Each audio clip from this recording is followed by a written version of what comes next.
Happy to have you join us this afternoon on the program Healthy Living. I'm Adisu Sawagye, and today happens to be the very last day of the Pink Month, the Pink Week rather.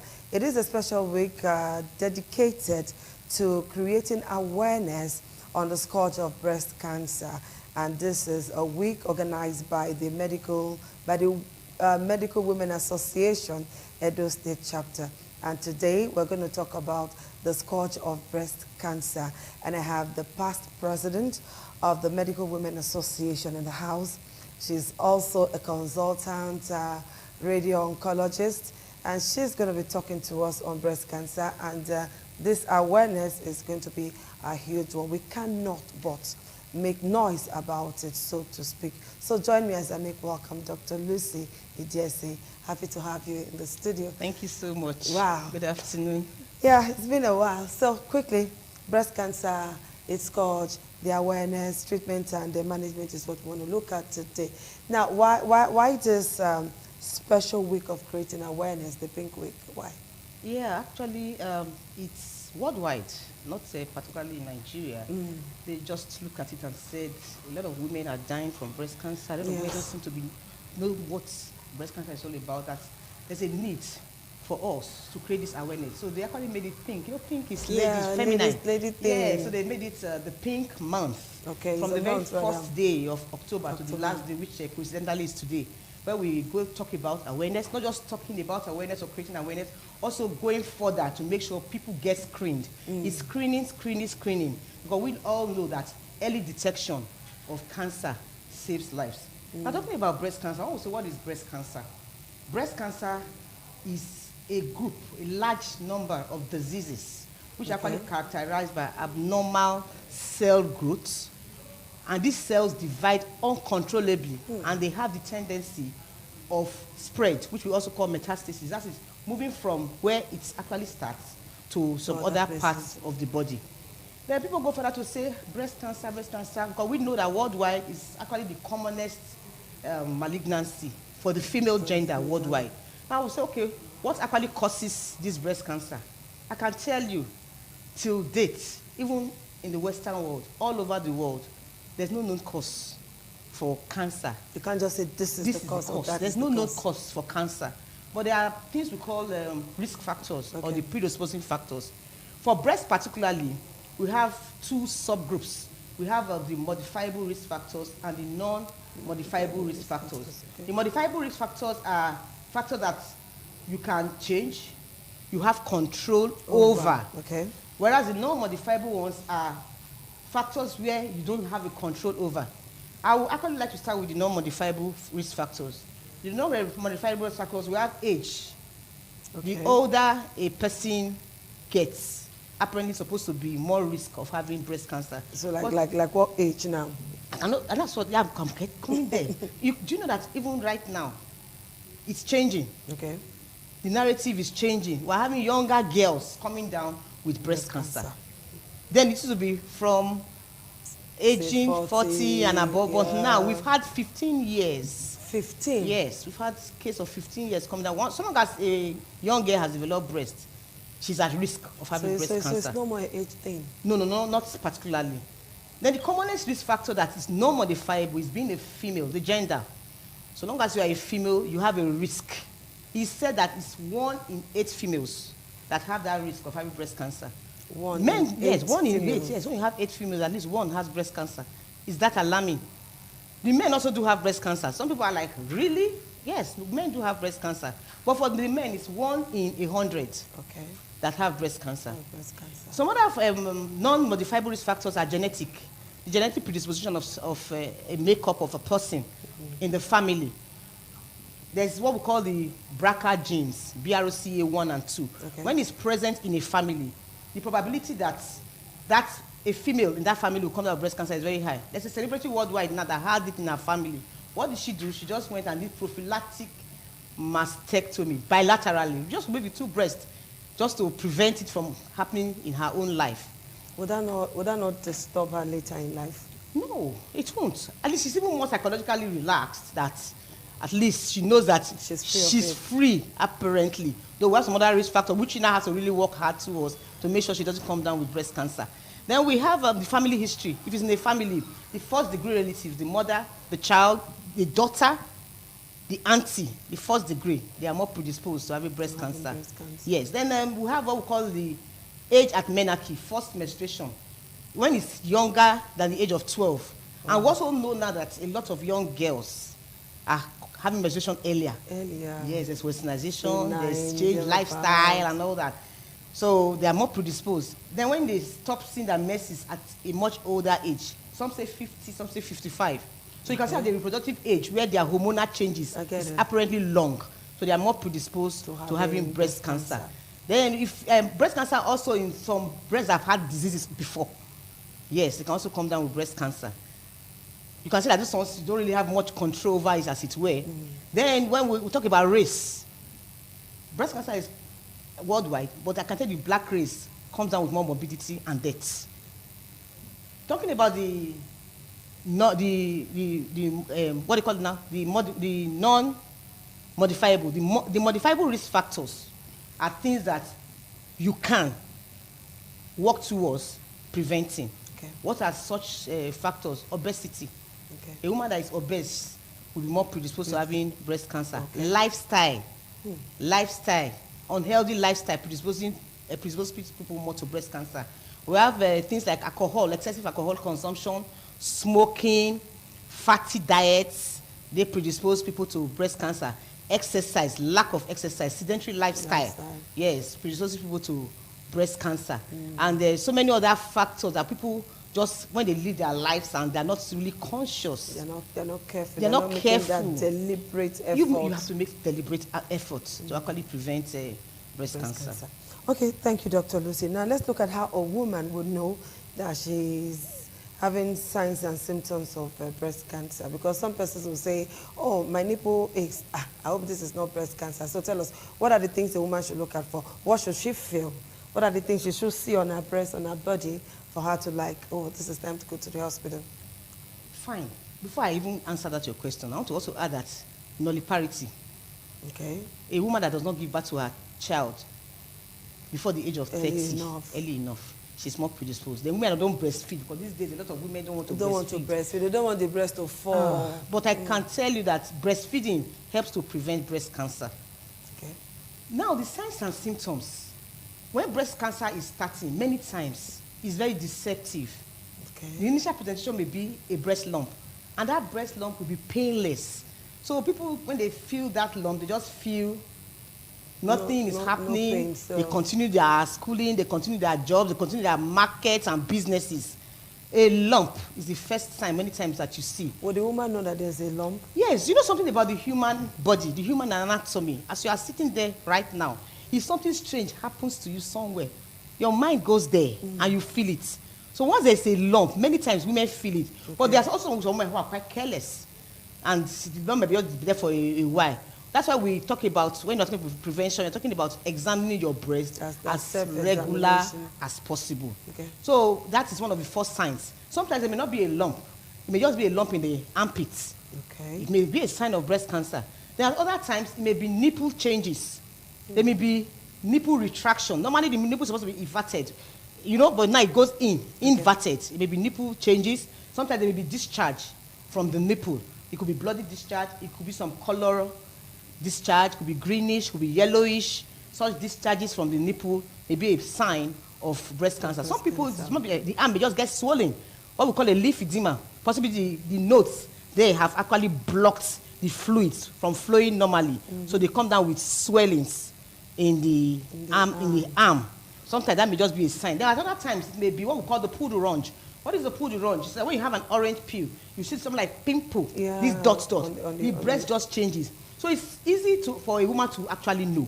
When you know your normal anatomy of your breast and you see some changes, then please quickly go to a health facility.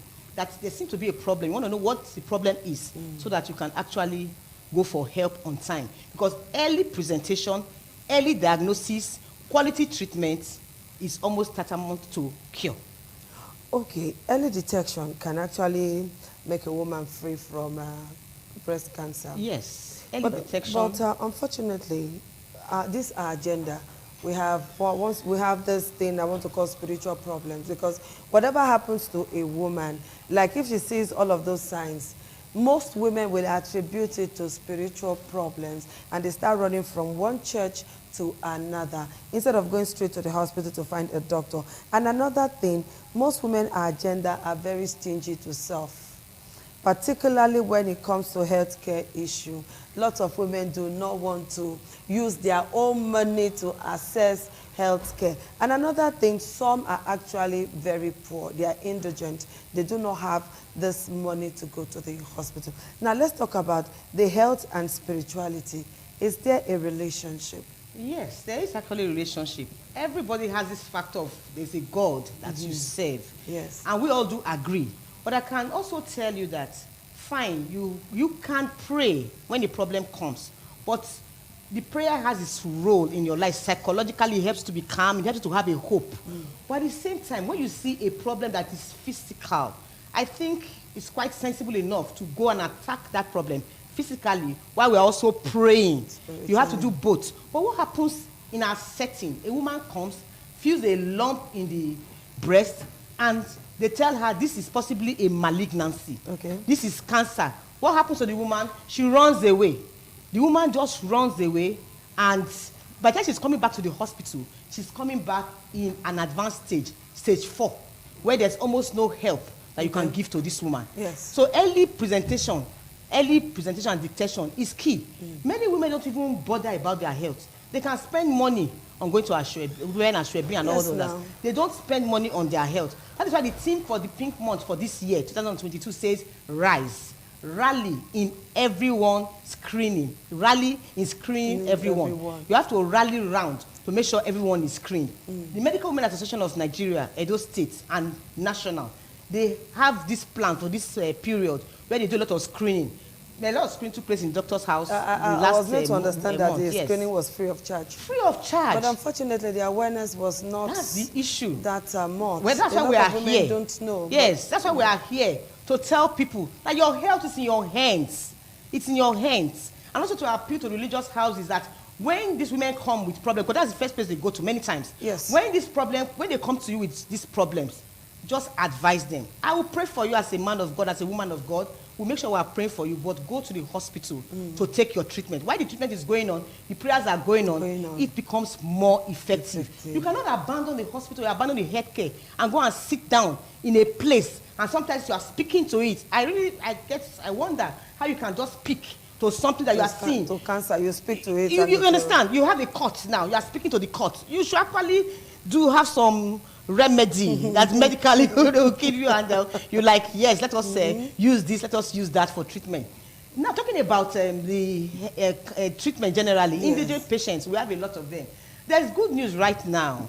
There's there's an initiative of the federal government, which is the Cancer Health Fund. Yes, Cancer Health Fund. It's an initiative of the federal government with some partners to make money available for the treatment of these patients. We know the treatment starts with surgery, chemotherapy, radiotherapy, hormonal therapy, targeted therapy. So all through the journey of these patients' treatment, the federal government made some money available.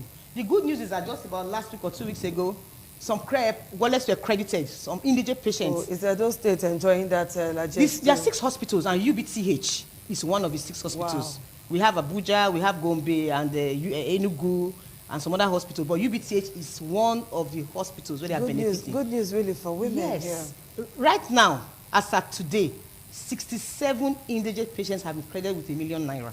Wow. For their treatment, and they are enjoying it. And they can use that treatment, that money. Is the money paid directly to their account? Oh no, the money is e-money. Okay. Do you know that if I give, of course, a woman that has a problem, if you give her 1 million, she's going to divert that money. Most Definitely, likely. that was what I was going to say. Business, my children say, go to 1 million school and all that. So it's e-money. Okay. It's e-money. So the money is at that treatment point. So when you go possibly for chemotherapy at the pharmacy, they'll be able to give you the drugs equivalent to the amount of money that is accrued to it. If you go for radiotherapy, they're able to give you for surgery. It's actually e-money that is used for the treatment of cancer. So not physical money. It's not physical money. That's more good news for me. Yes, it's okay, not this physical is beautiful. money. So the treatment is what we're looking at now. Yes, the treatment of breast cancer is quite expensive. And that's why this support is actually very, very good. We have, immediately the diagnosis is made, investigations need to be carried out. Investigations can cost some good money also, because you need to know the stage the patient is presenting. You need to know the histological type. Many times if it's a lump and a biopsy is done, you take the lump for histology. The biopsy, the subtype will indicate the kind of treatment and drugs that will be used. Okay. That's why it's not my neighbor is using this, I will go and use. Because each one is characteristics of his type. So when you make a diagnosis, you start investigations, then we will likely say, okay, you need to take some chemotherapy before the surgery, depending on the stage at which we are seeing the patient. Yes. Chemotherapy before, take some courses, you go for surgery. That surgery may be just a removal of the lump, Okay. or it may be a complete removal of the breast, depending on what we are seeing as the clinicians. We're able to say that this is what you will remove. You either remove the lump or you remove the breast. When these things are removed, then we'll go further, give more chemotherapy, after which you can go for radiotherapy. Good news also now is that a lot of research has been going on where we have targeted therapy. Targeted therapies are drugs, high molecular drugs that are used to treat cancers. And these drugs are very precise because you know the biologics, you know the subtype, you know the characteristic of this particular cancer. And it's different for all. They may not be breast cancer, but their characteristics are different. You have the hormone receptor ones, you have the HER2, the different types. So what is happening to one woman cancer-wise may not be what is happening to the other woman. Exactly. That's why also... Regardless of the fact that it's still on the same breast. That's what I'm saying. But this one is taking this treatment, is working. This one is taking it, is not working because they are characteristics. So we've gone further now in the treatment where you make this decision based on the type. We call it targeted. So you have drugs that will target this particular cells, and we also be very precise. Okay, because we used to hear that cancer drugs destroys other cells while you're treating. Yes. What normally happens, because we said that this, remember what I said when I was defining it?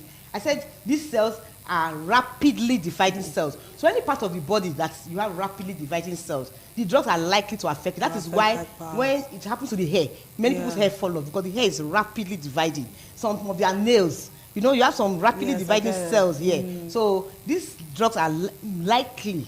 But what we do, when we want to give drugs, we actually give some other drugs that will help prevent it from destroying. When we are giving radiotherapy, they are what we call treatment planning, where you have to plan properly that you don't destroy the normal cells as much as possible. Okay, what about a woman who presents late when the cancer is already at stage 4 or whatever stage, you know, when she presents late? What treatment, what management avails that woman? I can tell you that here in Nigeria, that is what we have every time, late presentation. Due to ignorance, due to, like you said, maybe some spiritual carelessness. People are just like taking things for granted, not knowing that if they don't do this treatment on time. Because when you make a diagnosis early diagnosis, quality treatment, it's almost equal to cure.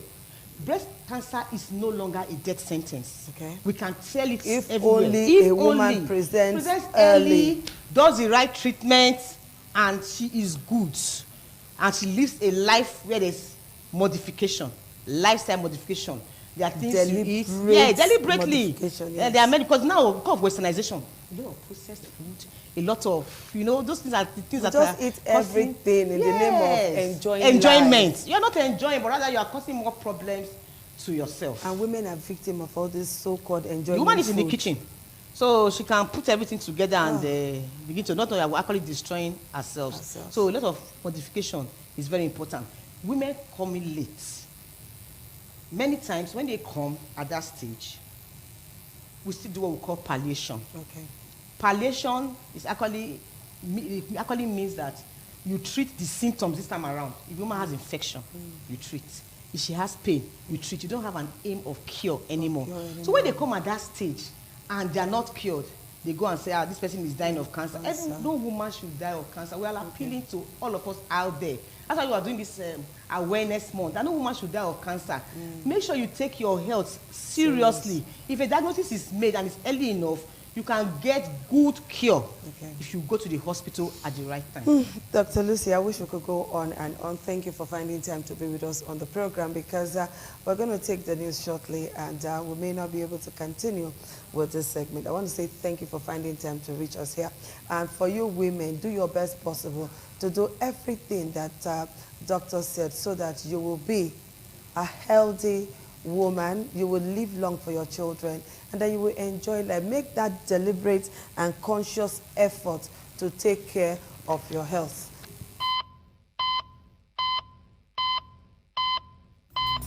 All right, we're back, and I'm still here with Dr. Lucy Idiese. I hope I got that right. Yes. And we're looking at the scourge of cancer. We've said breast cancer in particular, and we've said quite a number of things. So now let's look at what to do to prevent cancer, and of course, every other thing that will follow.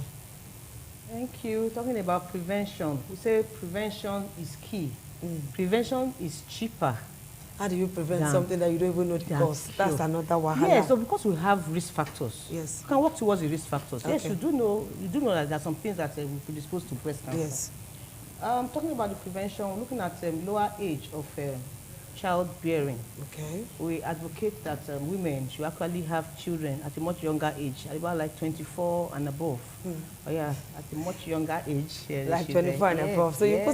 put into consideration quite a number of things when it Many comes factors, to age. yes. Because at 24, maybe a girl is still in school. That's the At 24, westernization maybe a and girl, change of maybe a girl things. is not empowered. Yes. At 24, where are the men that are going to marry the girls anyway? Well, that's another thing we have to yes, take those are some of into the things cognizance. to put into consideration. Then, of course, women, when they get married, at least you have children. Because we know Early that enough. early enough, not the parity.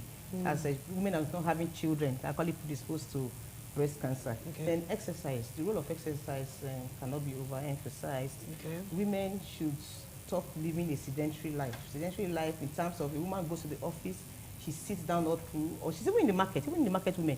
They can sit down, she wants to pick something, she calls this, she calls that.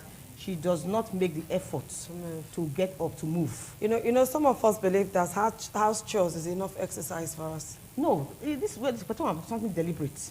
You are doing something deliberate. House chores may not just be sufficient. They're talking about exercise. Women don't even exercise. Well, we are advocating that women should begin to do it deliberately. Okay. You exercise, working out. Okay. You take time, at least 3 times in a week. You do, like I keep on saying, my father is 85, and at that age, before I was born till Yes. date, I have always known him to be exercising. Okay. He's still doing well and living good. Living So well. exercise is very important. Then we have what we call the breast self-examination. Every woman should examine her breast once a month. Okay. For a woman that is menstruating, 5 to 7 days at the beginning of the menstrual period, every day of that month, she should examine. She looks at the mirror. You know how your body is. You know what the breast looks like normally. If you have seen any changes, you know. You face the mirror, you check. When you see there's nothing there, you lie down. You can actually divide the breast into 4 imaginary lines. Okay. Upper, lower, Lower, upper, lower. You check. Work with palpation. You Okay. check. You massage with your hands, so to speak. Yes, you palpate and feel for a lump. Okay. When you are done with that, check the nipple for discharge, like I said earlier on. Then you have to go to the armpit, because sometimes we say you can start from the armpit. You get to the armpit, you check if there's any, you can feel for a lump. You also go to the collarbone. In there, you also check for a lump. Every once in a month. The woman that is no longer menstruating just picks a day. Every month. Sometimes maybe just your birthday. Maybe on the 10th of every month, you make sure you do that routinely. If you have anything starting, you can know on time. Many times, even the husbands that actually first notice that a woman has a lump, and then they cry out, and you go for early treatment. Then we also have what we call the clinical breast examination. The clinical breast examination is done by a health provider. Okay. You go to the hospital, the nurses, the doctors, they can help you to examine. Okay. Then you also have what we call the breast ultrasound. Okay. Breast ultrasound is for people that are below the age of Is 35. it same as is it the mammogram now? No. Okay, The it's breast not the ultrasound for same. younger age. Those that Okay. have more dense breasts, that are more firmer. Yes, because there you'll be able to actually use sound waves to Okay. check if there's anything. If it's early, you actually detect it from the ultrasound. Okay. Then for those that are above 40, we have the breast X-ray, which is the mammogram. Okay. It should be done at least once, that's October, pink month. Try and remember to do that. Do The that Medical every Women Association October. of Nigeria just did one now, where they have a subsidized rate. They give you half of the price. Yes, you just go stand under the offices of the medical women that you are here for breast screening. You do it. If there's going to be a problem, you detect it at that early stage so that it does not become a major issue or does not become an advanced problem. So you do that all the time. So when we put this in our hands, rally in screening everyone, go for breast screening. Go for breast screening. Early detection saves life. It's so sad if you see women coming down at this age now with a fungating breast lesion. Very, very sad. That's when we begin to wonder, where have this person been? That the whole breast has become an ulcer, and you can even perceive. And when the person comes to the hospital, by the time you are doing investigation, you find out that it has spread. And you know, breast can spread from head to toe. Wow. It can spread to the brain. When it spreads to the brain, the person can convulse. The person will be having persistent headaches. It can spread to any part of the head and neck. It can spread to the lungs. The person starts coughing. The person has can bring out a bloody sputum. Just from breast cancer. Chest pain, yes. It can spread to the liver, to the abdominal organs. It can spread to the liver. The person gets jaundice. The person begins to have right-sided, we call it the right hypochondria. You have right-sided pain. It can spread to the bones. That one is something that, you know, any part of the bone can get affected. Someone was asking that the waist pain, can it be from breast cancer? Yes. Some people can even have paralysis from breast cancer. When it spreads to the spine, yeah. When it gets to the spine, it can lead to paraparesis. That's weakness, which will ultimately lead to complete paralysis. So at that stage, if a patient comes early for treatment, then we can reverse. But by the time a patient is coming when everything has gone bad, then now start talking about palliation. And that palliation will not take the person anywhere, true. Palliation, we just to palliate symptoms. Any problem the person have, you palliate. That's also where spirituality also will play a big role. You have somebody that will help you to build your confidence in God. But I can tell you, we don't really need to get to that stage. We can actually prevent it early. The Medical Women Association of Nigeria has been doing a lot. A lot. They even had this screening in the 18 local government area of Edo State, where they go to each locality, talk to the women, and do screening for free. Breast screening, free. Cervical cancer screening, free. So I think a lot of people should actually leverage on this and go for screening. No woman, I repeat again, no woman should die from what you can actually, as much as possible, control and prevent. All right, doctor, this advocacy, we're not going to end in here. I'm just wondering that in the whole of this 1 month that the M1, so to speak, the way we call you people, the whole of this month that you came up with this brilliant idea, how many churches did you go to? How many marketplaces did you go to? How many government offices did you go to? And how many times did you guys come on television? I want to hold you strongly on this because it's 1 month of goodies. And like you said, no woman should die as a result of breast cancer. We've been to your sister stations. We've gone to talk in your different sister stations. We've done that. Even on Friday, I was. And you choose my station to be the last. Well, we spoke to you on radio on Thursday. Yes, we did radio. Yeah. On Friday, last week Friday, I was with the Catholic Women Organization. It's a very big organization where we had health talks, we had screening. We were able to screen some women, and we actually found some positivities. I can tell you, we found some positivities that will now continue with their treatment, referred to for treatment, and possibly have started their treatment now. So we've tried, even some churches. While it was going on in Benin, it was also going on in other states. Central, Edo Central, Ishan, Olirua, Ekpoma. They were having, as much as possible, as much as we can. We are an NGO, remember? So as much as we can, we go even at the national level. Breast cancer rally everywhere. Talking about screening, making screening affordable for everyone. Okay, for purpose of emphasis, Dr. Nas, we round up. Exactly what should a woman avoid? We now know that age is no longer a barrier because whether you're old or young, it can just happen. You did mention that a 15-year-old girl tested positive to breast cancer. So exactly what should a woman hold on strongly to so that we don't die of breast cancer? Healthy lifestyle. And also the myths about breast cancer. I think I'll just mention that quickly before I wrap up. Do. Because a lot of myths, a lot of things are not true about breast cancer. By the time you know the truth, you'll be able to also prevent. The truth will not set you free. Exactly, the truth is set you free. By the time you know the truth, you know how to also prevent. Some people tell you that when you touch the breast too often, it can cause cancer. Exactly. You made me remember something. A Yeah. woman called in one time to say that she wants us to advise the husband to stop sucking her breast because she doesn't want to have breast cancer. The woman is wrong.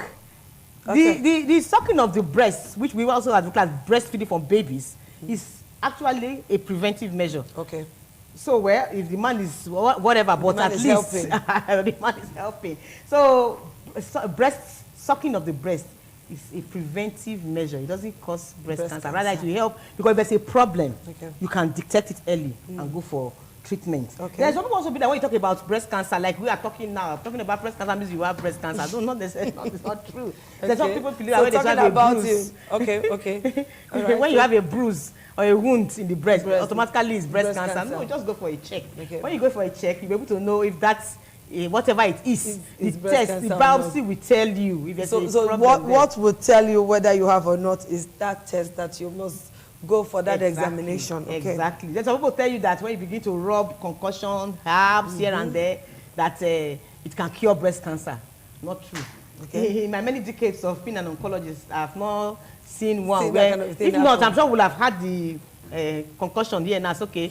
When you take and use rub this concussion, you have a cure. There's some people also be that when you go for mammogram, this mammogram radiation, this it cause breast cancer. No. When you go for a mammogram, it's very low dose, and it's something that will actually help. It's an extra of the breast that will help you to, if it's starting, a breast cancer that was detected by yourself or somebody helps you at that point early detect. has better prognosis, which it just means that it does not spread. It does not spread. It has a better prognosis. So when you go for mammogram, it will not cause you breast cancer. Then that breast cancer affects only older women. We've already disabused that already. That's not true. There's some people also that use deodorants. Yes, that it causes breast cancer.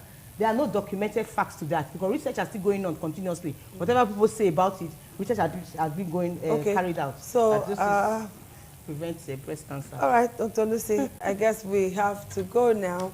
Thank you for all that you've come to do today. We're happy, and I hope that you too, at home there, you've picked a thing or two out of what we have done today. Let's save ourselves, okay? It will be better for every woman. Let's stand for each other, and let every one of us stand for one. We'll see you again next week.